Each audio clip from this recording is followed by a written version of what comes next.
Hey everybody, my name is Alex. I specialize in digital marketing and specifically in Facebook and Google advertising. And today I want to talk to you about my top 3 metrics that I use to measure the success of a Facebook ad campaign. So let's get into it.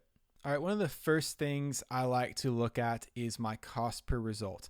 If you are running a campaign that has link clicks, so a link click to an external website, it's your cost per link click. Or if it's an event response or messaging conversation, this is just the cost of every target's interaction with your ad versus the value of your product is how I want you to look at it, okay? So take, for example, a t-shirt business. There's a billion t-shirt businesses out there. Everyone's running ads to a t-shirt business. So let's think about that.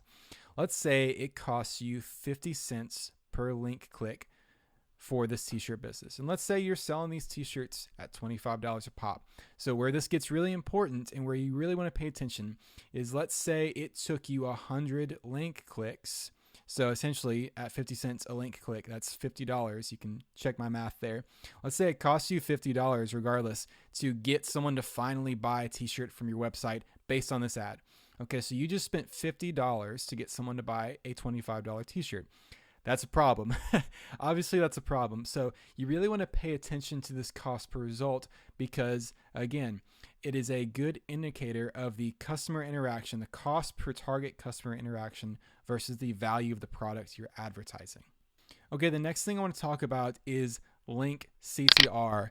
Okay, notice I didn't just say CTR because on Facebook, this gets a little hairy because CTR on Facebook, you might go, oh, it's 5.45%, which is actually a pretty solid CTR on Facebook, just given the circumstances.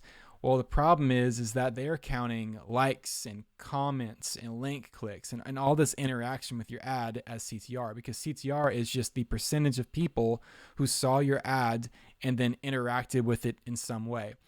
Link CTR is different. Link CTR is the percentage of people who saw your ad and then clicked the link to your website, the sign up link, the learn more, the buy now link. That's the number we really want to be looking at, especially, again, if you have an e-commerce site that's selling a product. You want to be really mindful of, okay, what percentage of people are looking at my ad and then clicking on the link and seeing the value in it? Okay, and you may be asking, okay, well, what is a good link CTR? And the answer is frustrating because it kind of depends. It really depends on your industry. Granted, a general rule of thumb that I've been following is you want to try to keep that above 1%. 1% is honestly not that great. You tend to see 1% CTR, link CTR, in like hiring campaigns a lot of the times. And it can be pretty frustrating to see a percentage that low, but just kind of pay attention to your industry, and the data is out there. I'll see if I can find a link to the website that I use to find that data, and I'll put it in the description. But that's a good way to benchmark kind of what the average is, and then you can start to use the data that you gather from these advertising campaigns to figure out what is a good link CTR for your business that is actually generating real world sales and leads, conversions, whatever it ends up looking like for your business.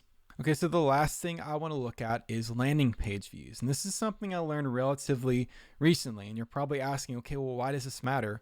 Well, it matters because of this.